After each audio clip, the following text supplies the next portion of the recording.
በመጨረሻም ቲና በቁጥጥር ስር ዋለች ማለት ነው። ምክንያቱም ያደረገችው ነገር ቀላል አይደለም። አሞኛል፣ ቆርጦኛል፣ ፈልጦኛል እያለች እያስመሰለች እዛ ቤት ውስጥ ለመኖር ነበረ ሀሳቧ። ነገር ግን እያስመሰለች ነገር ውስጡን እየሰራች ያለችው ሌላ ከባድ ነገር ነው። ይህንንም ነገር ደግሞ ዳኒ ስላወቀበት ከዚህ በኋላ እኔ በሰዎች ላይ ክፉ ማሰብ አልፈልግም።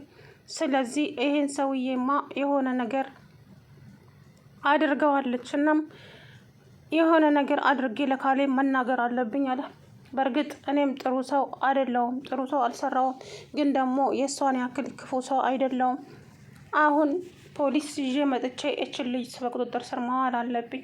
የፈለገ ነገር ይምጣ፣ መቼም እሷም የኔ ተባባሪ ነው ካለችም ልታሰር ብሎ እንግዲህ አቶ ዳኒ ሄዶ ፖሊስ ይዞ መጥቶ አስጠፈነጋት ማለት ነው። ካሌብም ደግሞ ምንድን ነው እሱ ለምንድን ነው የተያዘችው ሲል እንግዲህ ዳኒ ሁሉንም ነገር ነገረው። ካሌብ የሰማውን ነገር ማመን አቃተው በጭራሽ።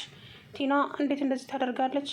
አባዬ ምንድን ነው ያደረጋት? አባቴ እኮ ለእሷ ክፉ ሰው አይደለም። ምንድን ነው ቤት ውስጥ ስላኖራት ነው ወይ እንደፈለገች እየወጣች እንደፈለገች እየገባች ምን አጉድሎባት ነው ለአባቴ ይሄንን ነገር ያሰበችው ሲል እንግዲህ ካሌብ ያዙን ልቀቁኝ አለ ማለት ነው። ወይዘሪት ቲና አሁን በቁጥጥር ስር ውላለች በሚያሳዝን ሁኔታ። ምክንያቱም ከባድና ከወንጀል ነው የሰራችው። ከዛም ካሌብ ይሄንን ነገርማ በፍጹም ላምን አልችልም፣ ቲና እንዴት እንደዚህ ታደርጋለች አባቴ ላይ? እኔ እንደውም እኮ እኔን ነበረ ትገላለች ብዬ የማስበው።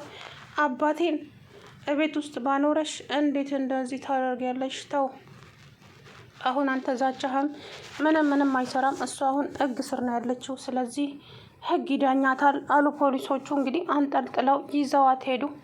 ቲና ያሰበችው ነገር ሁሉ ስላልተሳካላት ብቻ ይሄንን ሰውዬ ለማስወገድ ተስማማች። አወጣች አወረደች። በዛ ላይም ዳኒንም ከድተዋለች። አሁን ለዳኒ ምንም ነገር እየነገረችው አይደለም። ዳኒም ደግሞ ድብቅ መሆኗ በጣም አናዶታል።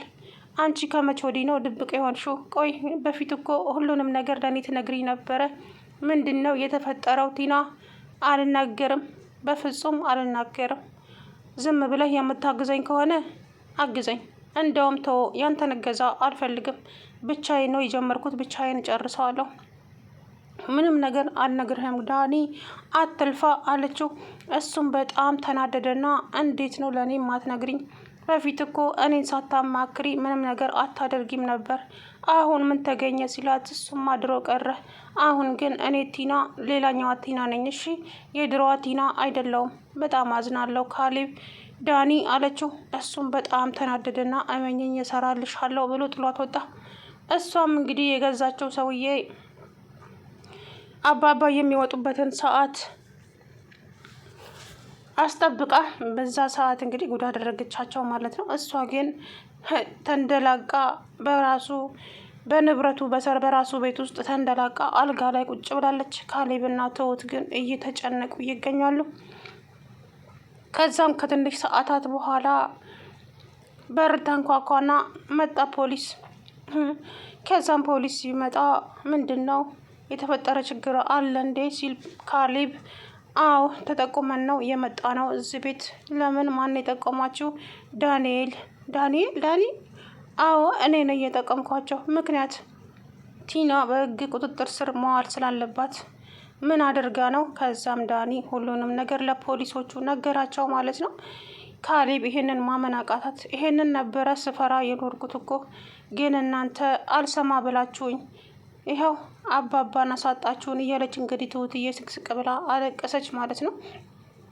ከዛም ቲና እኔ በፍጹም እንደዚህ አላደረግኩም፣ በስም አጥፊነት እኔ እንደውም እከሳችኋለሁ። እኔ አባዬ ምን አደረገኝና ነው እሱን እንደዚህ የማደርገው እያለች እንግዲህ ብታስመስልም፣ ዞር በይ ቲና አታስመስይ፣ ያንቺ ጉድ እኮ ብዙ ነው፣ አወጣልሻለሁ እንደውም ከፈለግሽ አላት ዳኒ። ከዛም ዳኒ እሰራልሃለሁ እመነኝ፣ አንተ ከዳተኛ ከእጄ በልተህ ጠጥተህ ትክደኛለህ። ይሄ ሁሉ እኮ መስዋዕት የከፈልኩት ላንተ ነበረ። እንዴት እንደዚህ ታደርጋለህ ዳኒ ስትል እንግዲህ ያዙ ይልቀቁኛለች ወይዘሮ ቲና። ከዛ በኋላ ዳኒ እስቲ አስረዳኝ፣ ምንድን ነው እሱ የተፈጠረው? ካሌብ አሁን አስረዳሃለሁ፣ ግን አሁን አይደለም ጊዜው። ሁሉም ይረጋጋና ከዛ በኋላ አስረዳሃለሁ። እሺ አሁን አንተ መረጋጋት አለብህ። እኔ አባዬ ለእሷ አንድም ቀን ክፉ ሲመኝ አይቼም ሰምቼም አላውቅም። ግን እሷ ጨካኝና አረመኔ ሴት ናት። ሰላም ውድና የተከበራችሁ የቻናል ቤተሰቦች እንዴት ናችሁ? ደህና ናችሁ ወይ? አለሁ ደህና ነኝ። እንግዲህ ወይዘሮ ቲና በመጨረሻም በቁጥጥር ስር ውላለች ማለት ነው። በሚያሳዝን ሁኔታ የሰራችው ነገር ቀላል አይደለም። ዳኒ እንግዲህ ክደዋታል ማለት ነው። እሷ እንደካደችው ዳኒ እስካሁን ድረስ አብሯት በፍቅር እየኖሩ ነበረ። ግን አሁን ላይ በተለይ ኤደን እዛ ቤት መምጣት ከጀመረች በኋላ ቲና ተቀየረች። ዳኒና ኤደን የሆነ ግንኙነት እንዳላቸው ጠረጠረች እና አንተም የሆነ እንደደበከኝ ነገር አለ። ስለዚህ ከዚህ በኋላ የማደርጋቸውን ነገር እንቅስቃሴንም ሆነ ለአንተ ምንም ነገር አልነግርህም። ዳኒ እመነኝ፣ ዋጋ ትከፍልበታለህ። እኔ ቲና አይደለሁም እያለች እንግዲህ ፉከራዋን ቀጠለች። ከዛም ዳኒ ሴትዮዋ ታማለች እንዴ? ምንድነው እሱ ጸባይሽ እንደዚህ የሚቀያየረው? ለማንኛውም የራስሽ ጉዳይ አላት። ከዛ በኋላ የአባዬ መጥፋትና የአባዬ መሞት ከዛም ዳኒ እንዲጠረጥር አደረጋት። ለዛም ነው ለካ ትራሱን አልብሳ የወጣችው። እኔ እኮ የት ሄደች ብዬ እየጠበኩ ነበር። ትሁትም ደግሞ መታ አልጋውን ልታይ ስትል አይ ታያት አትረብሽ ተኝታለች ብዬ ያልኩት አውቄ ነበረ። እሷ ለካ አባባን የሚገድል ሰው እየፈለገች ነበረ ወጣ። ካሌብ ይሄንን ማመን አልችልም በፍጹም። ቲና ናት እንደዚህ ያደረገችው ዳኒ ሲለው አዎ እራሷ ናት እንደዚህ ያደረገችው። በጣም ያሳዝናል። እንግዲህ ምን ማድረግ ይቻላል ካሌብ። እኔ በጣም ነው ያዘንኩት። እውነት ለመናገር እንደዚህ ታደርጋለች ብዬ አንድም ቀን አስቤ አላውቅም ነበረ። እሷ ግን ጨካኝና አረመኔ ናት። ለአባዬን እንደዚህ ያደረገች ለእኛም አትመለስም።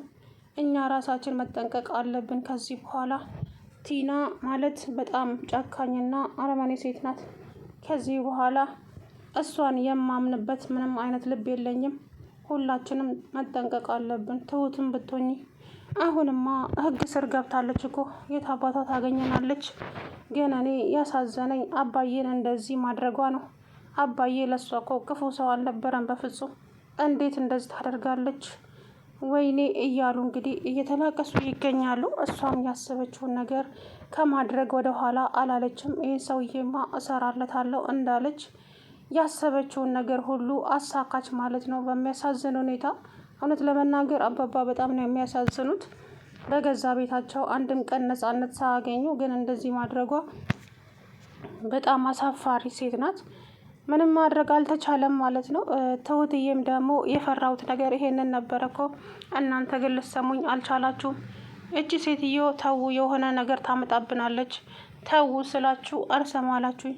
ይኸው እያንዳንዳችሁ አሁን ዋጋ ትከፍሉበታላችሁ እያለች እንግዲህ ትሁት ያንቺን ነገር አለመስማቴ ነው ይሄ ሁሉ ነገር እያደረገ ያለው።